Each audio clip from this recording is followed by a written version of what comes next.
Welcome to the Camera Dude Podcast, where we focus our lens on business. We will cover the art of business and everything in between. Join your host, Rob Moorman, a seasoned photographer and RV park owner with over 27 years of experience, as he captures insights from industry experts and fellow entrepreneurs. From mastering customer service to igniting creativity, we explore the common threads that weave through successful businesses. Get ready to click, snap, and discover on the Camera Dude Podcast. Welcome to the Camera Dude Podcast. I'm Rob Moorman, your Camera Dude and host. This is the show where we dive into business, life, and journeys that shape success. Let's get started, guys. Hey, today's guest is a valued client of Moorman Photographics, a highly successful professional in his own right, and I'm excited to welcome Damian Simpson to the podcast. Welcome, Damian. Thank you so much. Glad to be here. I'm glad you're here, too. So we kind of have some history, a little bit anyways. Oh, Your yeah. family, your mom and sisters and everybody came in for a family portrait, and that's probably, 4 or 5 years ago now? Yeah, it's been quite some time. Yeah. And then I've had the blessing of photographing your immediate family several times, just recently, actually. Oh yeah, it was a blast, and the pictures. Oh man, they came out wonderful. Awesome. So thank you for that. Yeah, thank you. Thanks for being a part of Moorman Photo. It's a passion of mine, and we are celebrating amazingly our 30th year of business. Oh, congratulations! Thank you. It's amazing to me because it seems yesterday. I still feel like I'm rowing that boat upstream, but here we are 30 years later. So, hey, for the sake of time, introduce yourself. Who are you? All right. Well, my name is Damian Simpson. I'm a father of 3 kids, 5 and under. So I have a 5-year-old, a 4-year-old, and a 2-year-old. That means I don't get any sleep. I'm a husband, and interestingly enough, I'm a professional hacker. I love it. Professional hacker. That's awesome. So that means you're going to break into my podcast line here afterwards and, Hey, I'm a friendly neighborhood hacker, okay? Okay. My main thing is I'm here to help out, kind of show you where the problems are and kind of get those things fixed. That's very cool. I appreciate that. And we're going to dive into that. So you're kind of IT, but more so you're cybersecurity. Is Correct, that the correct. best terminology? All right. Before we jump into that, tell us a little bit, if you don't mind, simple if you want. Do you have an educational background? Simple? Are you self-taught? Where'd you go? What'd you do? Okay. It's actually, it was quite of a journey, right? So I initially started off, I graduated in 2009. I'm a Bull, go Bulls, Go Bulls. USF. So graduated 2009, and that's when the economy kind of went boop. It went pretty bad. I remember that. Couldn't find a job anywhere. And at the time, one of my friends was like, hey, I got this contracting gig, and we'll be installing some computer labs in the school systems around Hillsborough County. Do you want to try it out? Well, I graduated with a business economics degree, and at the end of the day, I couldn't even find a job associated with anything with that specific major. So it's like, yeah, why not? So went ahead and started to go to all these school systems, set up their computer labs. And one thing led to another. I found another job at a call center where essentially I was doing tech support. And this was more of the IT tech support. Okay. Worked there a little bit, and I had the opportunity to work for AOL. A job opened up with AOL, so I was on their TAC Ops division. That's more debugging code. You're looking through code, trying to find the problems. Right. And then from there, became a system analyst. And then I worked for, interestingly enough, ReliaQuest. It's more of like a local company. I don't know if Familiar you've heard with the about it. name, Yeah. So I was there when they were initially a startup. It was just a small closet with a few guys in there and a SOC. A SOC is more of a defensive measure that companies take to monitor their organization for bad actors. So you literally have people there on computers looking at things that are happening in the environment and responding accordingly. Excellent. Yeah, so that was the defense. So they're really policing all of the, for lack of better terms on my part, the digital activity within a company. Correct. To make sure somebody isn't streaming something they shouldn't be, or not working, or whatever. Or even like a bad guy. If a bad guy gets in, how do you know that a bad guy's there? You don't. Yeah. Exactly. And unless you have people on the line kind of monitoring, making sure that they can see what's actually happening in the network. That's interesting. We own another company, as you know, Sunburst RV Resort in the Panhandle, and we have a third-party company that manages our Wi-Fi system. And I'm sure it's AI doing it, but they watch it. If somebody's hogging all the bandwidth Oh yeah. from, all the 40 other RVers that are in there, and there's 40 sites and 9 cabins, and then there's people in the office and whatever, all streaming and working and so on. And every once in a while, we'll get somebody watching things they shouldn't. And because it's my IP address, Yeah. we cut them off. Oh, that's So, awesome. Yeah, it's a watchdog. Now, I know you're a little bigger than that in all that you do, but it just reminds me of that. And sure enough, if somebody's doing something wrong and all of a sudden their computer's not working anymore or it's really slow, the office phone rings right away. All we have to do is go to the email because it sends us a notification that, this particular whatever, and there was a problem. So we shut it down. So kind of taking the defensive measure, for me, I've always been kind of curious and trying to understand from the actual offensive, like what do hackers do? How do hackers actually function? And that's where I kind of shifted focus in ReliaQuest to their red team.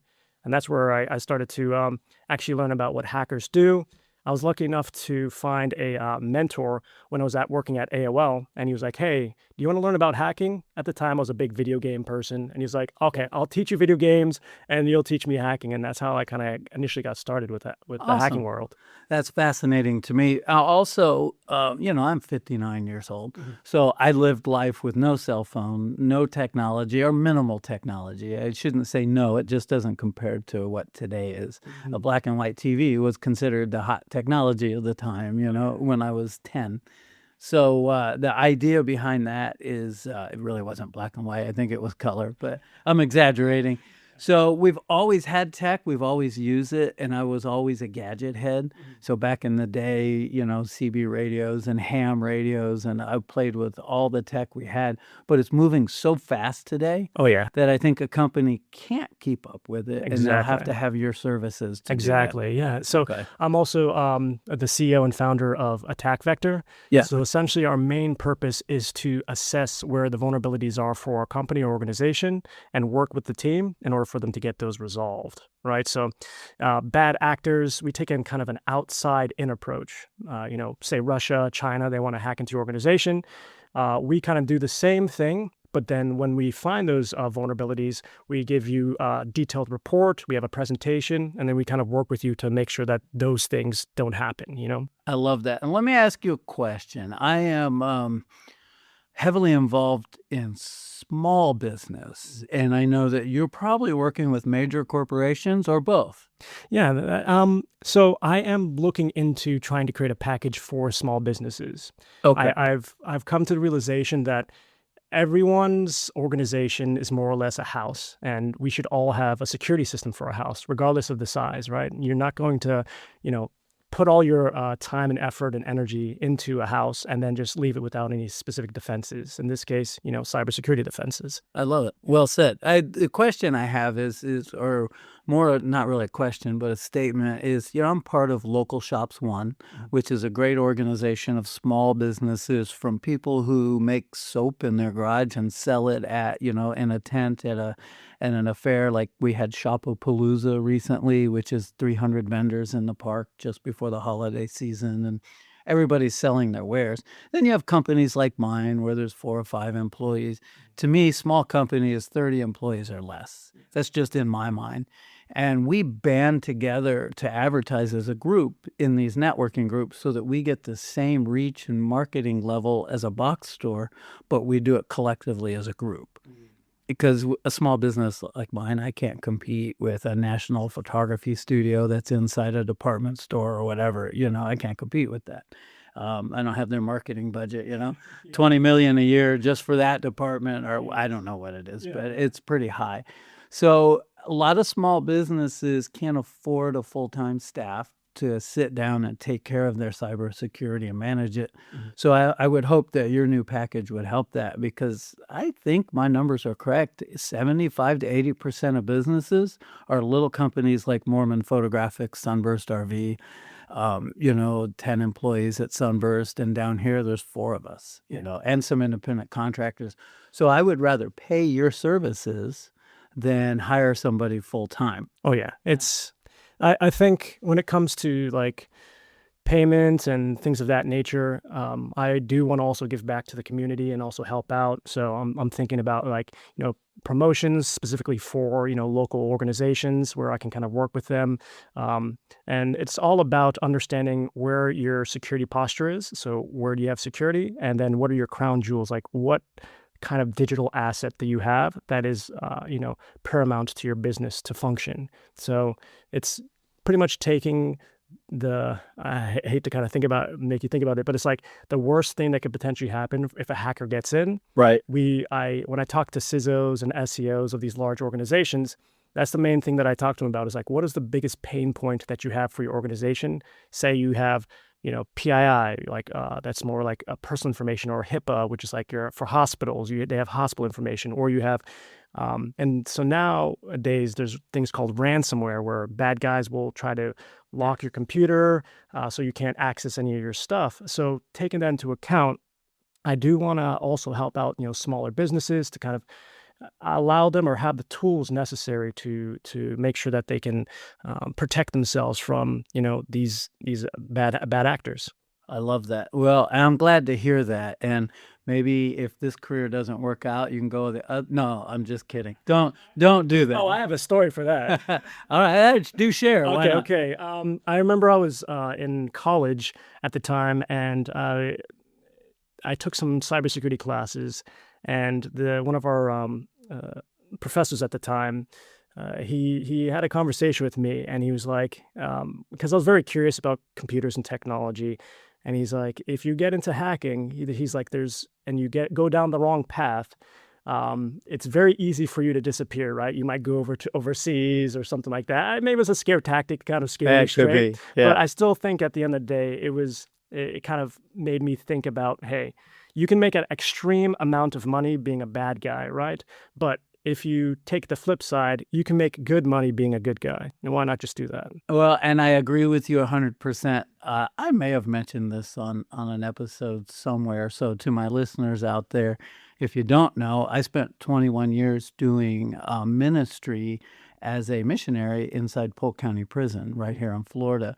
And any of those guys will tell you it was good money, but it wasn't worth it.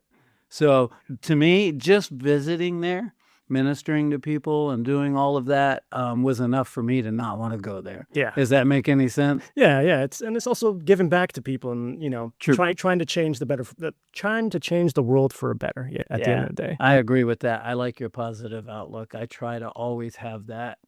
So that's good. All right. Well, let's jump into this.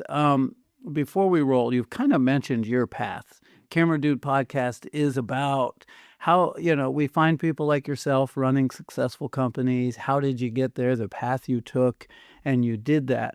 But what advice would you give someone starting from scratch, no matter what business they're in, that, what do you have for them?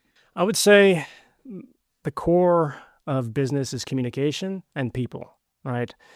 You can be the smartest person in the world. You can have the abilities and services available to you, but if you can't communicate to somebody else and they don't know what you can do or how you can potentially help them, you're not really bridging that gap. And so that's my main thing is like definitely focus on outreach, networking, talking to people. I've also done some conferences as well, some cybersecurity conferences I spoke at. I did like a presentation on the hacker mindset to kind of get people in the mindset of how do hackers actually think? Like how do they go about trying to hack into an organization? And I think that at the end of the day, it's just reaching out to people and making sure that you draw connections and network with people so that they know what your capabilities are. Because sometimes at the end of the day, if you never tell somebody what you're capable of, they will never know.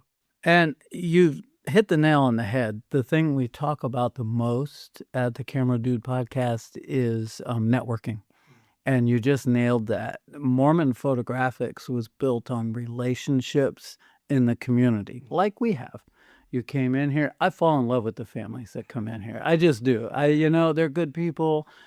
Yes, we do commercial work and headshots and all those other things. But when it comes to the personal side of photography, family portraits, things like that, photographs of your children, because they grow so fast, right? Oh, you're telling me. I know. It's amazing. But it becomes personal to me. So I love hearing that. But a good friend of mine asked me, how do you have clients that are so long-term and been with you? I said, because I have a relationship. Yeah. It's good for the business all the way through until I go to sell.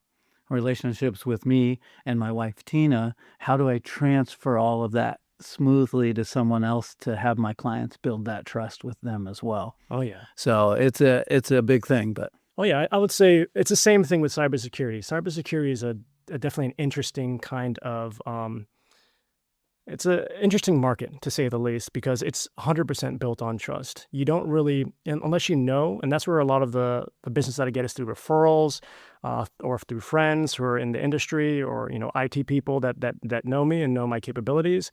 But you have to really, you can't just run advertisements and say, hey, I'll do your pen tests and expect people to trust you. They have to have some sort of knowledge of you or some sort of historical basis on what your capabilities are. And that's just, talking to people.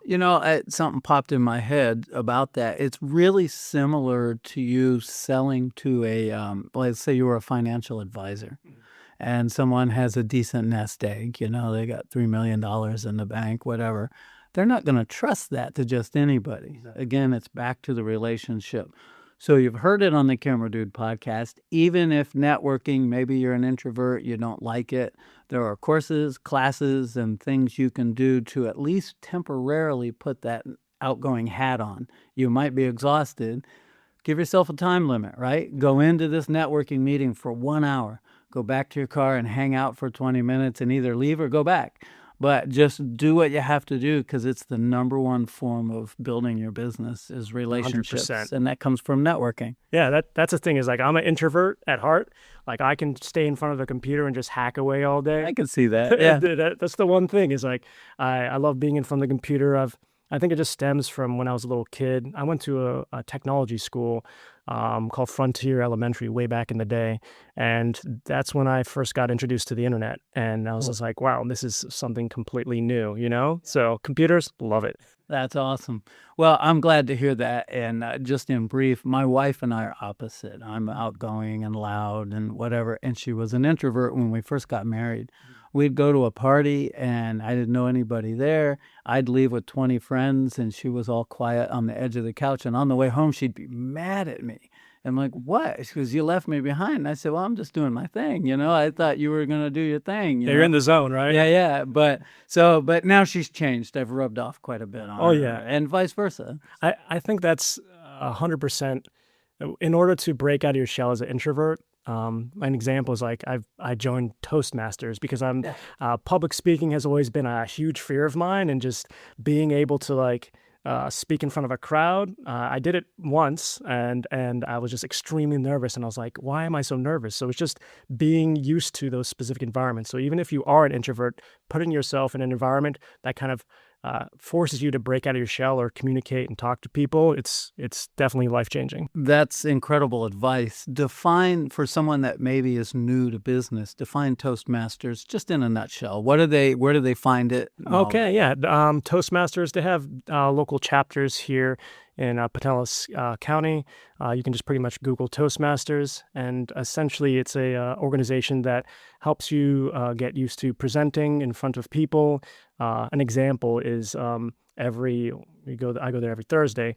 They have a thing called table topics, where we have a group of people and there's a podium at the front and they randomly choose a topic. No, you don't know what the topic is, but you have to stand there and they'll choose you and you have to just talk about it for a good minute to 2 minutes. And for me, was extremely nervous trying to think of it, because you can't really think about it beforehand because it's on the spot. Okay. So just getting your body used to that adrenaline rush that you get, especially being an introvert, like being in front of people and talking, it kind of helped me break out of the shell so I can communicate a little bit better. I love to hear that. And as you may or may not know, as an extrovert, I still get that adrenaline. Oh, you do? Yeah. Oh, yeah. It's a huge rush, but I try to use that energy to be positive. And, like when you're working out, you get psyched up and you're going to do squats or whatever it is. Yeah. It's kind of that. And I'm using the energy for that. So I'm replacing that energy. But Toastmasters isn't just for the introvert, because a guy like me can go too long, say too much, talk too fast, and use a lot of filler words that I shouldn't be using or whatever. So it's really for anyone that has to public speak. Oh, yeah, 100%. Yeah, because I have to slow myself down. I would speak only in about front of 80, 85 people in the prison ministry and would have to teach and do all of that. And I mean, there were pastors in the room and people that were well seasoned at teaching what we were teaching. And I had to get it right. So I had to not say too much. And the pastors would come and kind of give me advice afterwards or whatever. But I've learned a lot from that, but not enough. Anyhow, enough of that. Yeah. That's awesome. Good stuff. All right. So talk to me about this. You've got a long-standing business now. What are you doing from a business perspective to have long-standing clients? What else are you doing to keep them with you? I think it's this. The same thing we're doing right now is just talking to people, checking up on people, creating a personal connection. Because I think in order for you to truly secure a business, and that you have to actually care. It's not just caring about the business itself, but caring about the people associated with it, right?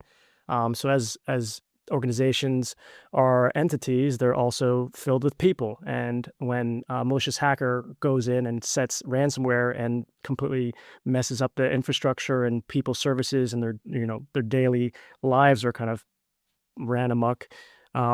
I've been through those kind of calls. I've dealt with those kind of calls, and being able to be the person to kind of prevent that kind of thing from happening is what I really kind of draw to in regards to being like an ethical hacker. I love that. You prevent it or you step in after it's happened, and you probably provide a little calm and peace. Some guidance. I know when something goes south in my business, we take it home with us. You're not supposed to, but when it goes south, it goes south. And, you think about it in bed or whatever. So if I had a major hack issue, which is a concern for me. We work in 10 different private schools in the area. We photograph children.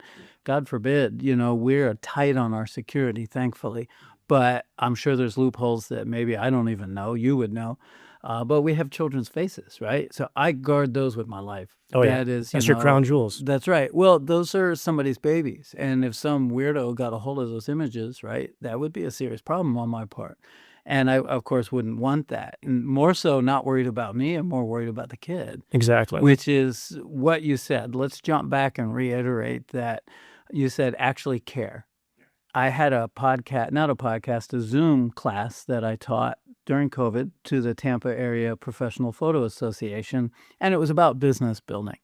And it was called Actually Care. That's what I titled it. And people say, how do you go to a networking meeting, and if your goal is to hand out 50 cards to just anybody, you haven't done anything. Sit down, talk with somebody. Oh, I'm so sorry, your kid's sick with the flu, whatever. As soon as I walk away from them, I would write it on the back of their card or text it to myself or whatever. And then that night, even if it's 10 o'clock at night, I'm sending them an email. Hey, I hope little Susie gets better, and all of that. Reach out if you need anything. Let me know what you want. Or if you just show up with a thing of children's NyQuil or whatever, and some Gatorade for the kid, and you just deliver it to the office or whatever. But you do it because you actually care. And that's how I came, to have my clients be a part of my life. Is that I really do care about them, and I worry about them as if they're family and everything else. Without them, who are we? Exactly. I'm just some guy with a camera, right? So all right, let's talk about this. It says on my notes here, day-to-day banter and insight. So I think we've already had a lot. Yes, we have. I went through your website and I wrote down a few things from it. Vulnerability, if I could say that, assessments. What is that? So a vulnerability assessment, I like to think about it in three different umbrellas, as it would be. There's vulnerability assessments, there's pen tests, and then there is red teaming. So a vulnerability assessment is pretty much an automated scan. Some organizations, they run vulnerability assessments to just get a good understanding of where their vulnerabilities are.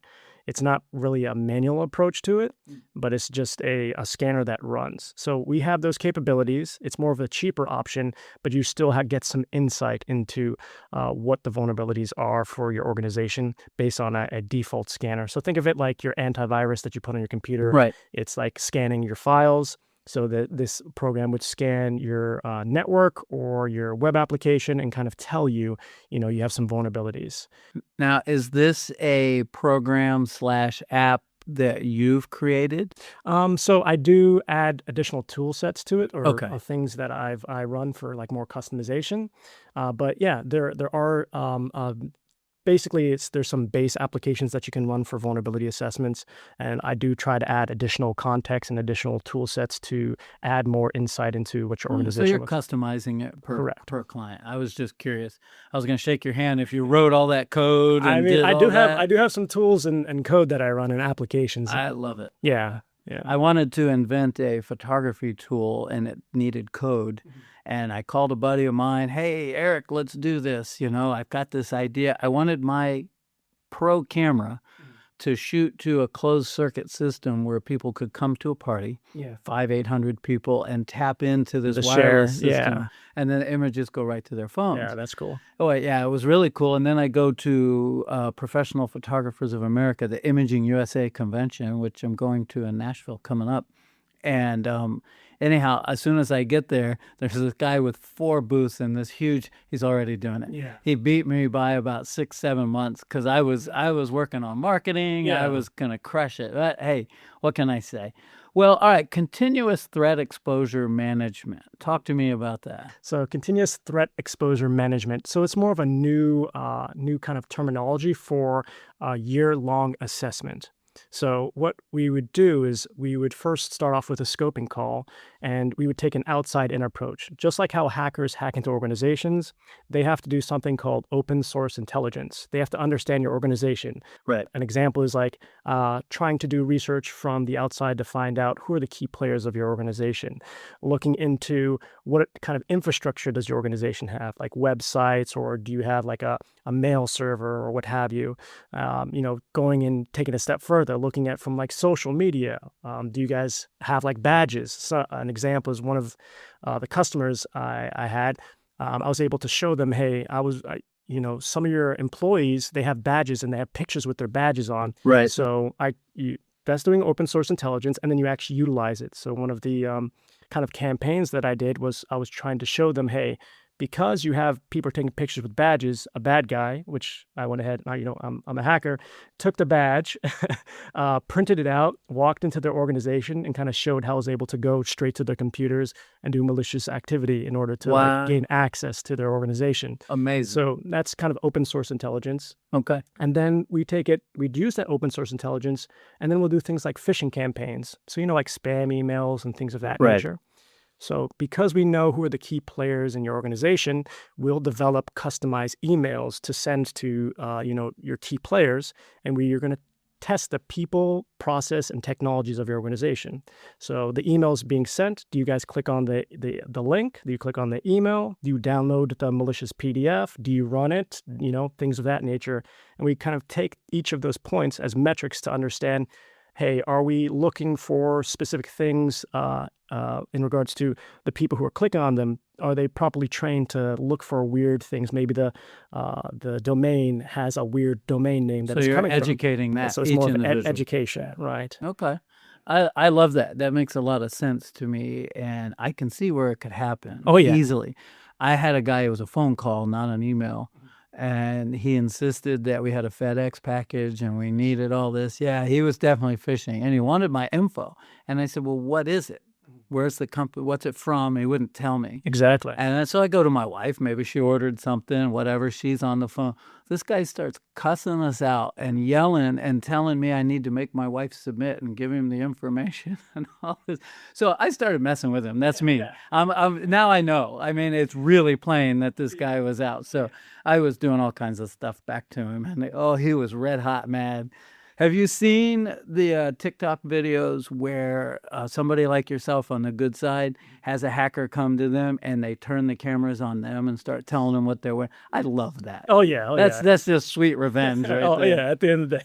I love it. All right. So in your business, well, let's do one more. Risk mitigation and real-world problem solving. What's that? So the best way to think about it is, how I kind of brought up the your main in your organization, you have your key components, the things that you're trying to keep safe. So as we start to find these vulnerabilities, we're essentially trying to associate what are the probabilities of something happening. When we do a red team assessment, we know 100%, but if we're doing more vulnerability assessment, we aren't actively exploiting those, right? Okay. So understanding the risk associated with your different things that you have environment. So say you have a PCI data, which is credit card data.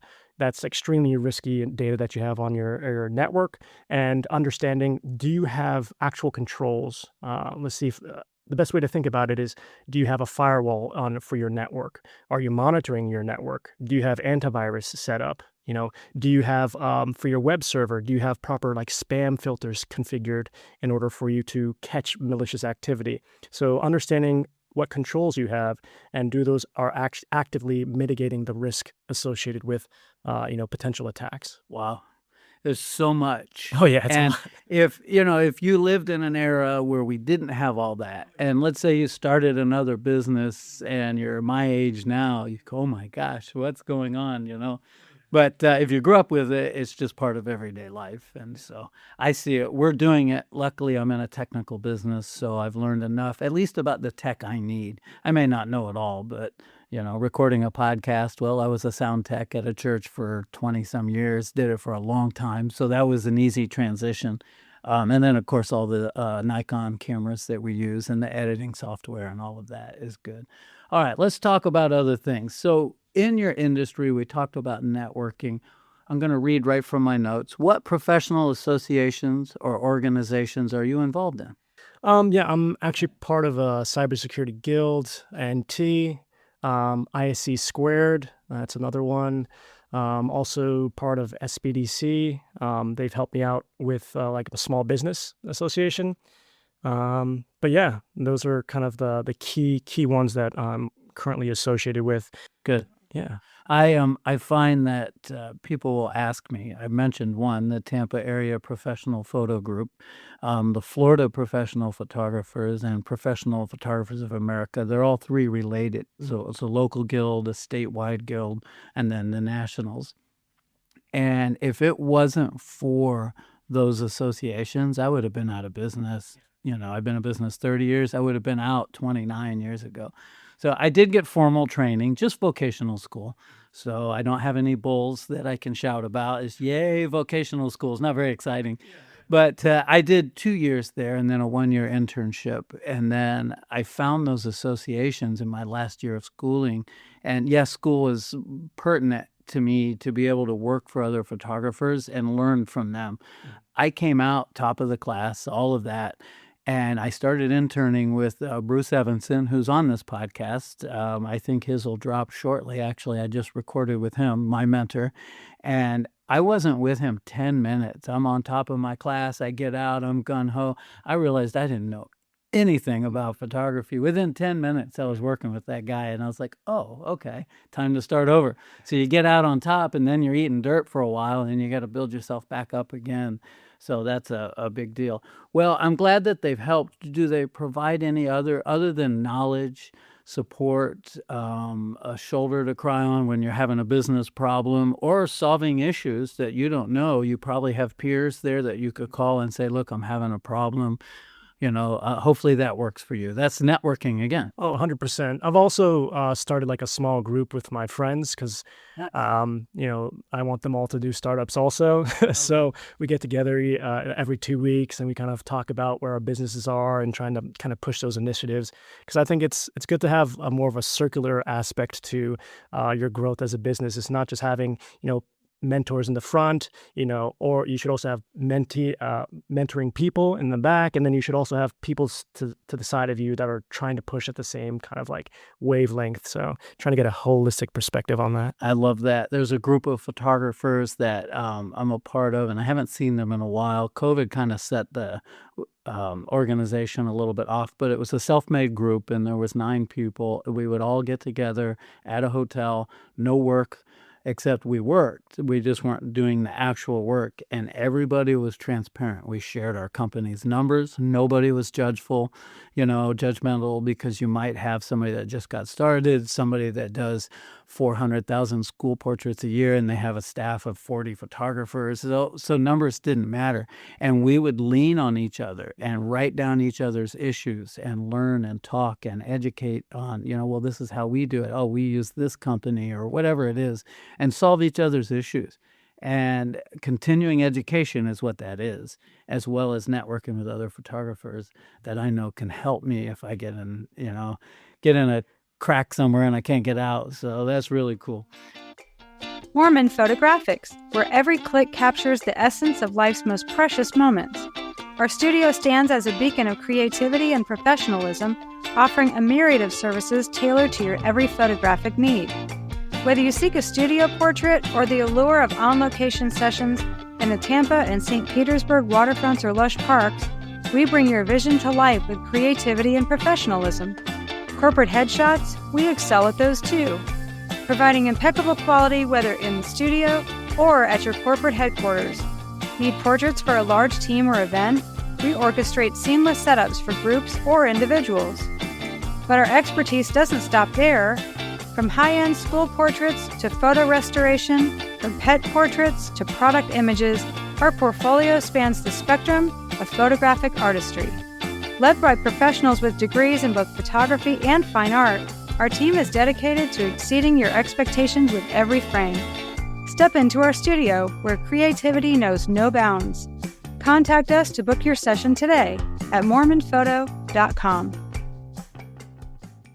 All right, diversification. Let's talk about that. So you offer a wide range of services. You've told us about them. Yes. Let me talk to you a little bit about it in that, some photographers will get in the industry and they want to be a niche, a niche, or however you want to pronounce that. And they want to do just newborns or just families. And actually, SEO started that.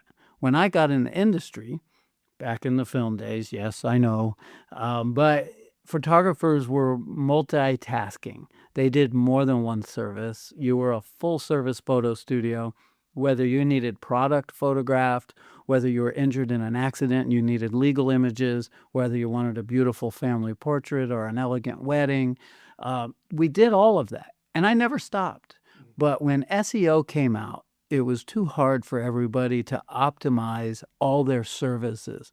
So they started just focusing on one area. Well, it's changed now. Now we can go back. I've never stopped, but I'm getting more of all of the other things that I do because I can optimize every page of each service that we offer. So it's kind of cool that way.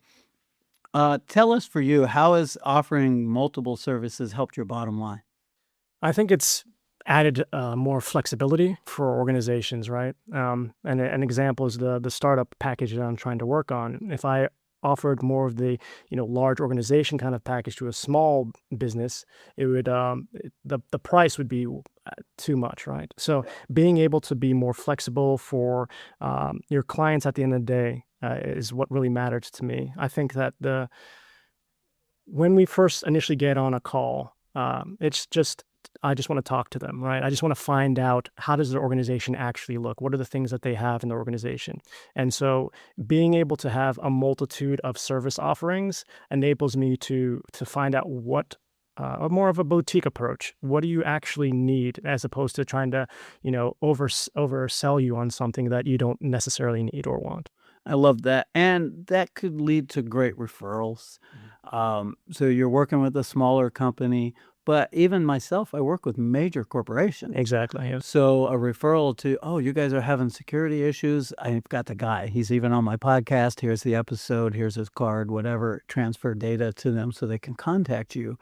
My largest wedding that I had ever photographed.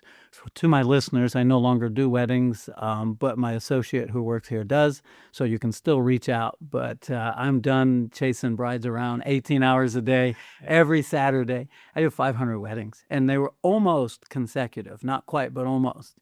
So I sold my soul on Saturday for a long time. That's a long time. Yeah. Loved it, had a blast. The creativity was incredible, but it got to a point where I just needed some time off. Yeah. You don't want to get too burnt out. Anyhow, I got off track. That was my ADHD there. Hey, I got the same. Yeah, So. okay.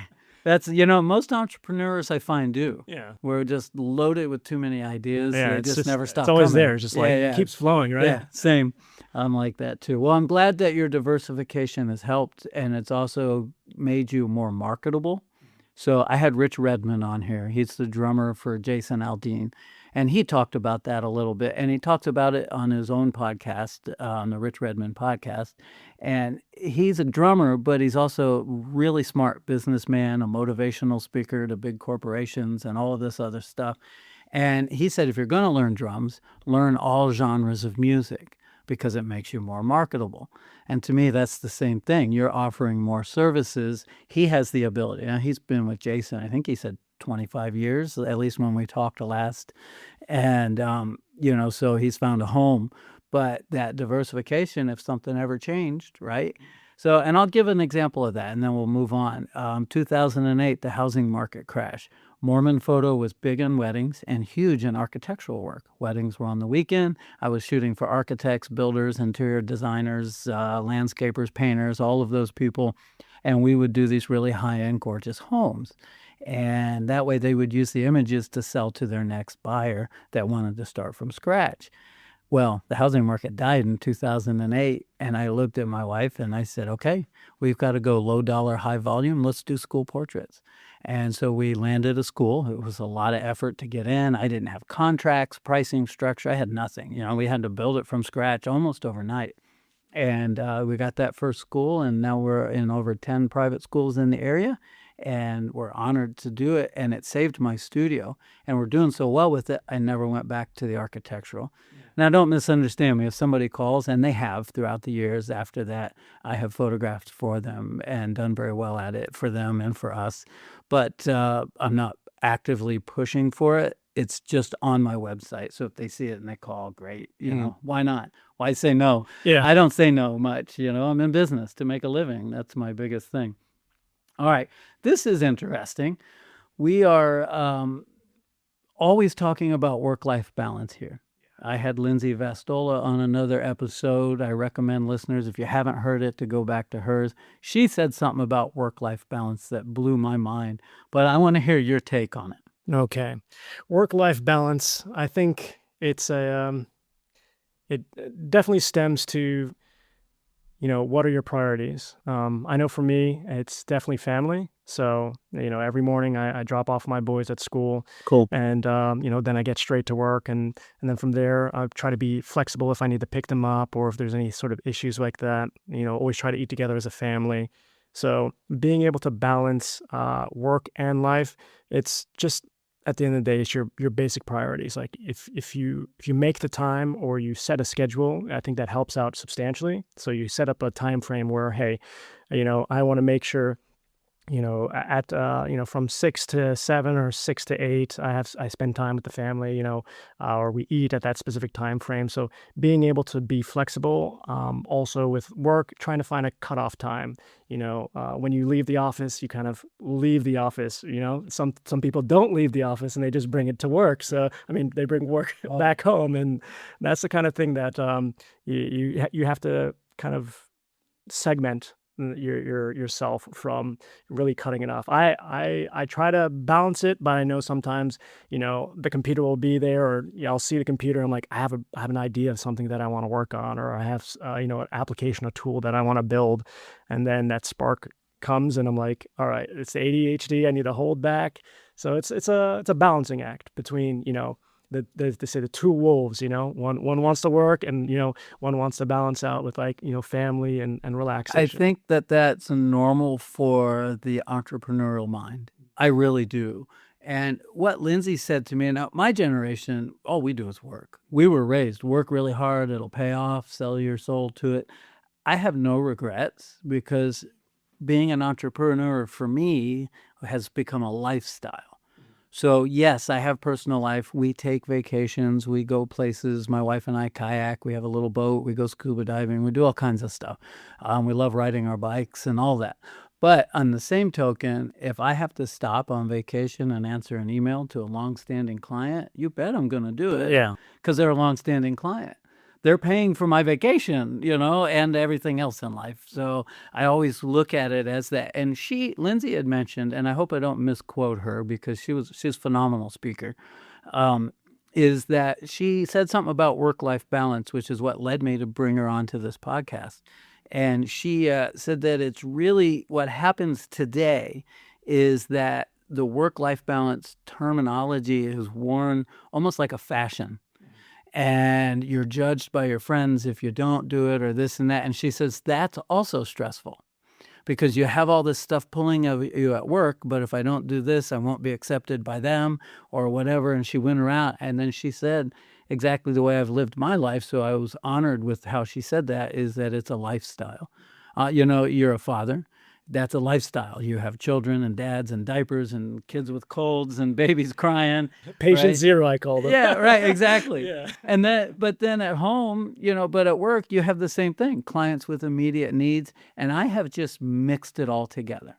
There are times in my life where I turn personal things off. I'm not going to mow the lawn. I'll do that on Monday. I'm off on Monday. I'll handle it Monday. Today's Saturday. Let's go out in the kayaks or let's just go walk down the St. Pete Pier or whatever, enjoy ourselves for the day. And there's other times where I just lock in, run home, and I'm mowing the lawn before the sun sets, right? Because I know I've got a big gig the next day or whatever. The truth is I now have a lawn kid, but that's the way it used to be. Yeah. And I just like doing it. I like to exercise. Everybody's like, hire somebody. I said, no, I love doing it, Yeah, it's like a release, Yeah. It's just like, wow. And I get back and it's all finished. It's very satisfying. Yeah. I don't know why. I just feel like I accomplished something. And of course, 4 days later, you're like, oh, a couple more days, I'm going to have to do it again. Yep. So I love that.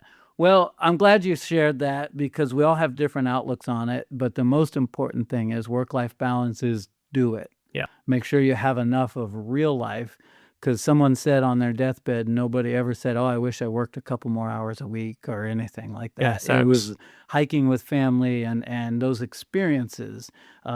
Maybe the experience of bringing your family to Moorman Photo for a portrait, right? Oh, yeah. Yeah. It is an experience, and we try to make it that. It's fun for me, and I try to exude that fun to the family as well. Because to me, it's your time to get together, and we're providing that. Yeah, we're selling product and prints and services, but really, I'm also selling you had family time in our studio. And I see that with other families. They come in, and it's almost a bonding. Oh, yeah. It's the coolest thing. And then the memory of it are these beautiful images that we're blessed to be able to make and all that. So, all right. So we have that. Next question. It's kind of a call to action. Okay. I'm a big networker, so I ask this all the time. How can myself or my listeners help you grow your client base? What can we do for you? Yeah, so I have a website, attackvector.com. I offer free consulting where we can have a conversation, actually find out, where we can apply cybersecurity and secure your organization. So, always feel free to reach out to me. I have, support at attackvector.com. And from there, it's just, I really want to get more into the community. I want to reach out. I want to network. I want to find out, every single organization is different. And the best way to, I feel like, offer services is to truly know the people associated with the organization. And that's just networking. And I really want to dive into that and, network. So an introduction, hey, listeners, if you're here, reach out. You can reach me at cameradude1@gmail.com. And if you need to get in touch with Damon, you can also reach him directly at attackvector.com. Right, okay. And, just email them and let them know that you need a service or you have a referral. When you give referrals, most of the time one comes back eventually. Maybe not from the same person. It's some people use the word karma. I don't know what it is. Whatever it is, it seems to just happen. So it's good to give to others by giving referrals because they're not only supporting your business and the money that it makes, but they're supporting you and your family because that's how you feed yourself. So businesses aren't just a corporation. They're Exactly. humans, and that's the part that I like the most. All right, here's the fun part. Let's see. Well, wait, before we move to the fun part, a couple of other things. You've given us your website. Do you have Instagram and Facebook and all of that for Attack Vector? Where are you at? I'm currently working on those, actually. Okay. In due time, like LinkedIn, Facebook, all the social medias. So developing that, trying to kind of perfect that. I'm a little bit of a perfectionist, so it's going to take some time for me to kind of iron those out. So when I went to do research on you, that's why I couldn't find you on the social. I was looking. Oh yeah, I was like, what? There's nothing. What is this? I've just been so busy, but I know I need to do it. I need to make sure I work on those. So yeah, it'll be coming. Stay tuned. I love it. Well, if you find yourself in need of help, you're capable because you're an IT person. You understand this, but just because you can doesn't mean you should. It's a time thing. My producer is Naaman Creative, Josh Naaman, and my audio tech is Jordan Rosenberg, who works for Josh. And I do the recordings myself, but then they do the final cleaning up and distribution of the podcast and all of that for me. I can do it. I don't have time. Same idea. So if you ever need that help, reach out to me and I'll hook you up with Josh and see if he can't just take over your social media sites and get them cranking for you. Duly noted. Yeah, at least get them going. And I'm guilty, by the way. My Instagram is hideous, but my Facebook, I'm older. It was one of the first platforms. I had 10,000 followers. On my Instagram, I think I have 400 or something because I didn't want to abandon what I had already built on this platform, and it's still very active and still beneficial. So I always say to everybody, I'll hear people say, oh, I'm only on Instagram. I say, there's a lot of money on Facebook to market to and a lot of people to serve and help and all of that. And I find that the interactions there are a lot better. I don't know why. Yeah, I was definitely thinking about also doing maybe some more educational YouTube videos as well. So to your point, I know that social media is more of the new face of organizations where, people will find a video and then it kind of leads there. So what I've found, and then we'll get to our fun questions here. What I have found is that people find you on social media first, or the internet first, which could be any platform that's there. And they want their education without talking to you. Now, I came from, I've been in business forever. If I could get them on the phone, I never high pressured them, but I could sell them. I could, the voice, the inflections on each of our end, and I'm listening to them and learning as, in the moment as they're speaking about what service it is, whether it's commercial or portraiture or whatever. Mm-hmm. And I could sell them. I would book them. And I realized I wasn't booking because what I could do on the phone, they're looking for on the internet.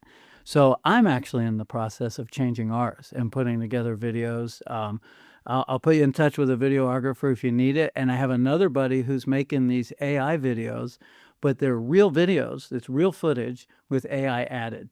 He put these people in my studio. I was like, how did they get there? They're like sitting in the chairs. Oh yeah, I've been deep into AI as well. Cool. So yeah. Well, let's go there for a minute. Okay. Let's go overtime. Who cares? Tell us how you think that's going to affect the industry. A lot of people are worried about job loss and all of that. What do you think? Okay, so there's two camps. There's the the end doomsday camp, and there's the one like it's going to benefit all, and we're going to become super geniuses. I think we're somewhere in the middle right now. Best way to kind of think about it is, I know for me, it's helped me 10x the things that I do in regards to like the speed. And examples, I'll say I'll have a potential project that's going to be out for like 5-6 months. I then tested on some of these AI platforms, and I was able to knock it out within 2 to 3 weeks. Nice. And so being able to utilize AI as a tool, I think that we are currently in a area where you have the capability of making and doing things a lot faster, especially if you're more technical or you have the wherewithal of understanding what your specific job is and being able to apply it to AI. And but doom and gloom, it's a possibility. They're talking about AGI, which is like artificial general intelligence, where it's no longer needed, and it's minimal input for it to do a task. Wow. Yeah. So I think the biggest issue we have with AI right now is that it's kind of it's in infancy right now. So a lot of the things that are moving about it's more of a predictive model. I've kind of reverse engineered a lot of these more simple LLMs or large language models to understand how they actually work. And when you break it down to its most simplest form, you will find a thing called an instructional data set, which is pretty much a question and an answer. And so think about, millions of questions and the answers, and that's how it's able to find the right answer that you're looking for right now.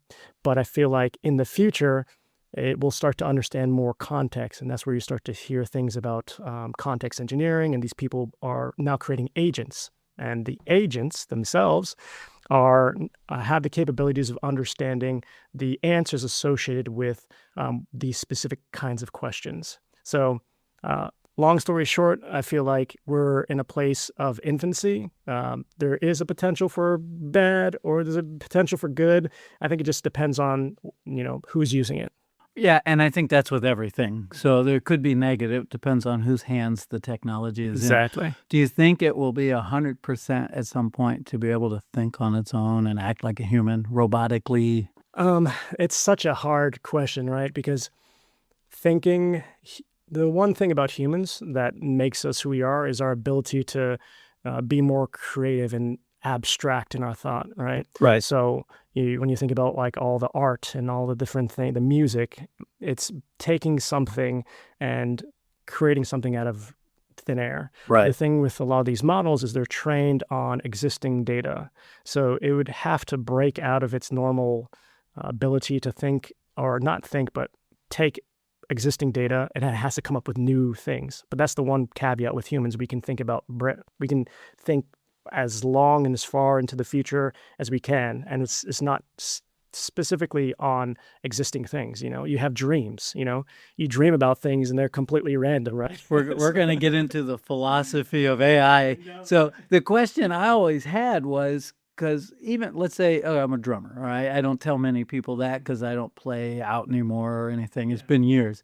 But I would get inspired by other drummers and other styles of music. And so that data is the data I would use in my mind to try to add, a little bit of all these drummers that have inspired me to make what's me. Exactly. So if that robot's going out on the internet and finding all this data from different drummers for a certain genre and bringing it in, they're doing the same thing. Yeah, they are, but they aren't, because there's still the you part, right? Yeah. When you really think about it, like, you are a unique individual, and it's from the beginning of your life to where your life is now. Right. It's not just about the music itself. It's not just about where you pull it from, but it's adding all the things that make you you. And that, if you can digitally code that, that's going to be amazing. I really would like to figure out how they would do that. That would be cool. Did you see the movie I, Robot? Oh, yes. Yeah. My logic is undeniable. Oh, yeah. Well, yeah, Terminator, you have all those different, it's like they're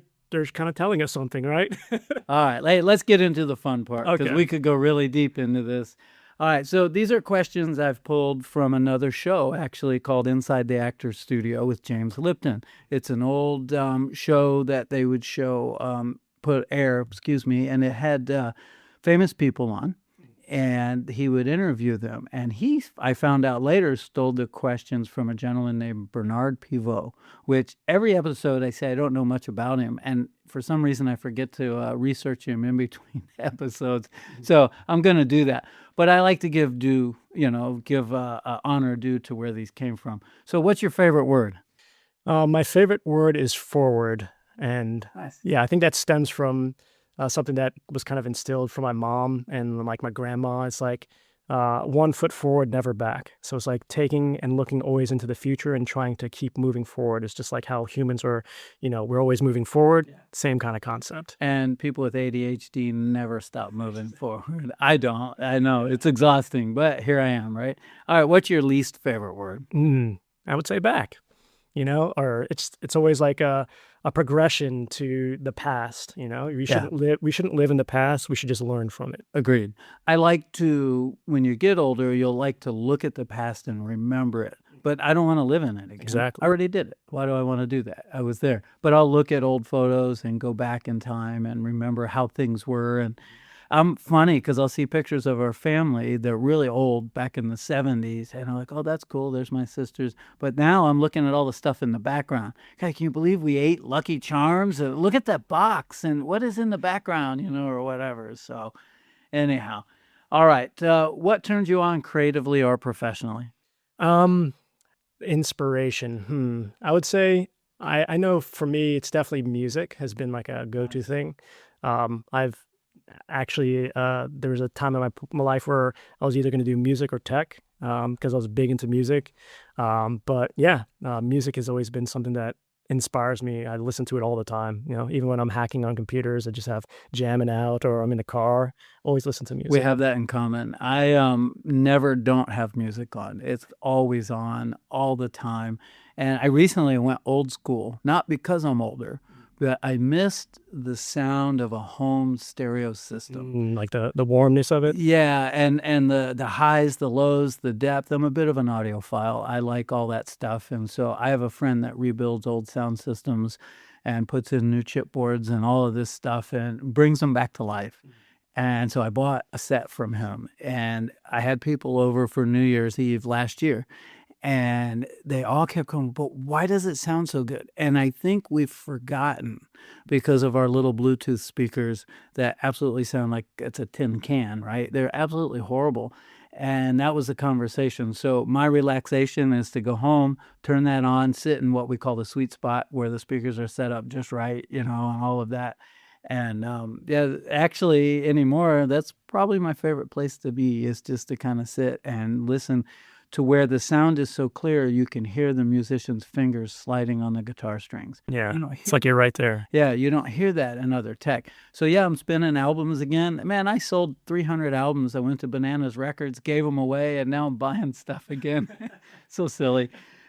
And I have a CD. I can also stream. I added a device where I can stream from my phone, and I do. Sometimes it's easy. Yeah. I I like stream. Oh yeah. Speaking of that, what is it? I was checking they have like a Spotify, iTunes app. Yeah.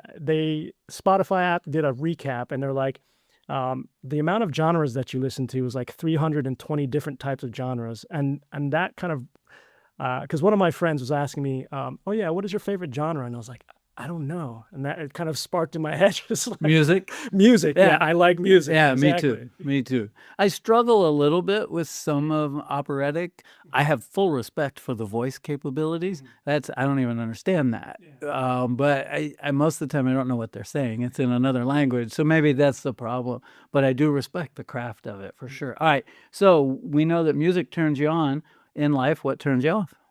This is going to be kind of like a pet peeve of mine. And because I'm a tech person, when you buy new tech and they have the plastic wrap on it? Oh yeah, Yeah, when people don't take the plastic wrap off their tech. I got it on the screen. Yeah, like on the this one. screen. Look, there's one right here on my recording. Oh no, device. don't show that to me. I left it on there because I didn't want to scratch the window. Yeah, but it's just like one of those weird pet peeves. I'm like, it looks so cleaner with it off. So It does. You're right. All right, I'm gonna take it off.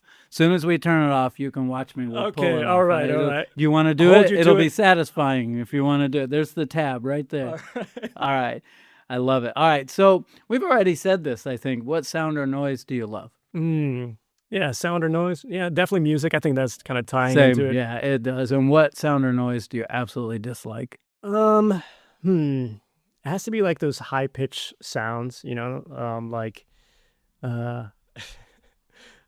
funny enough, the last Toastmasters I was at, they had like bells and whistles and things like that, and they bought these old like whistles, and it was an extremely high pitched sound. So I was like, Oh, that's horrible. Yeah. I know the ones you're talking. It's like a bosun's whistle. Where Yeah, it's, okay.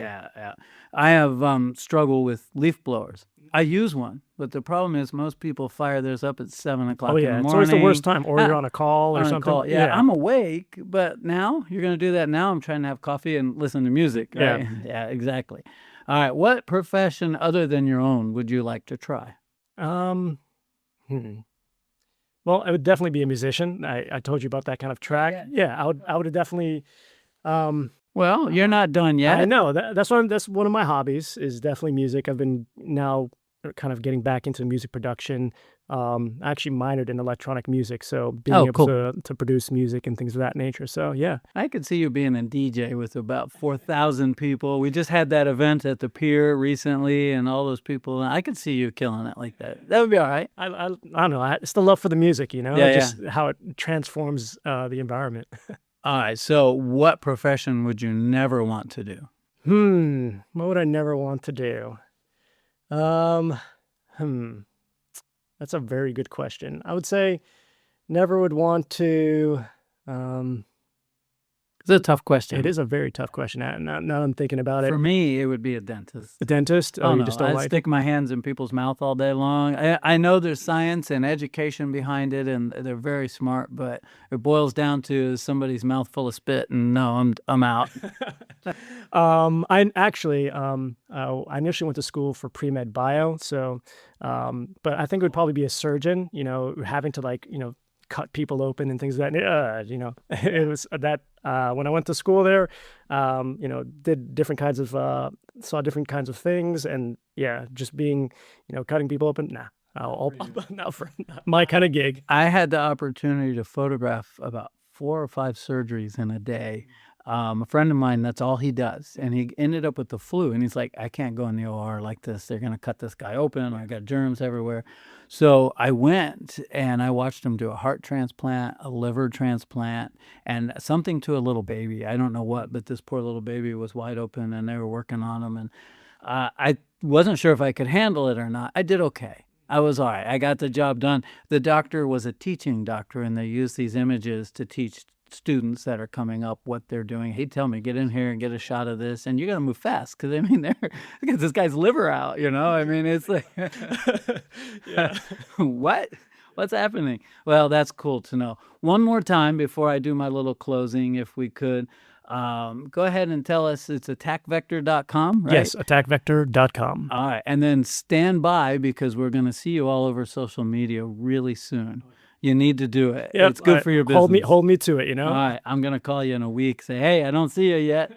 All right. Hey, I'm glad we connected like this. I got to know you even more, and I absolutely love your family. Your kids are gorgeous. Your family, your wife, everybody's beautiful. Your parents, I've met everyone, and it's just a good group of family. And if your parents were here, I'd tell them they did a good job. Oh, yeah. I'm sure we all had struggles. Everybody does, but that's what parents go through. That's why they're parents, right?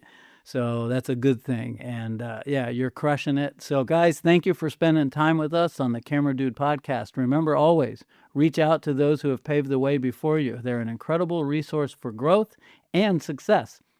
Until next time, stay safe, be peaceful, and always look up for directions in life. Catch you on the next episode of the Camera Dude podcast. Thanks for tuning in to the Camera Dude Podcast. Don't forget to visit us at cameradudepodcast.com for more episodes and exclusive content. Connect with Rob Moorman on moormanphoto.com to explore his professional photography. And when you're ready to hit the road, make memories at sunburstrvresort.com. Until next time, keep capturing moments and chasing dreams. See you on the next episode of the Camera Dude Podcast.